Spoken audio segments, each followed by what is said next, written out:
ในการขึ้นทะเบียนปีนี้นะครับก็ขึ้นได้หลายแบบหนึ่งส่งเป็นแบบเอกสารก็ได้นะครับหรือลงทั้งแอปฟาร์มบุ๊ก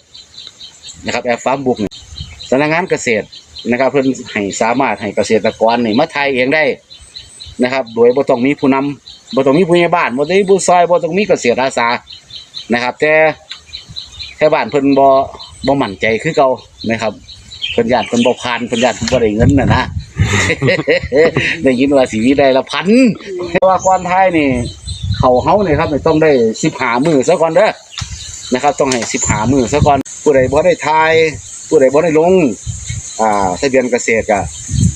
มาบอกมาแจ้งผู้ใหญ่บ้านได้สิบริการเต็มที่ครับไปทุกแปลงไกลปานใดก็ไปน้าอยู่ลึกปานใดก็ต้องไปนะครับ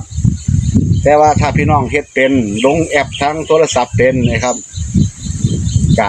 บ่ต้องเอิ้นผู้นำก็ได้เฮ็ดเองเลยนะครับภาพถ่ายต้องใส่แอปที่มีพิกัดนะครับมีค่าค่า Y เด้อ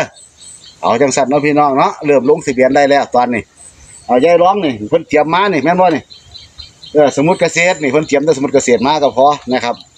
บ่ต้องไปถ่ายเอกสารนี่ยุ่งยากเสียเงินเสียคำหลายนี่ละถือแต่อันนี้ล่ะมาง่ายๆนะครับครับสวัสดีครับสวัสดีค่ะ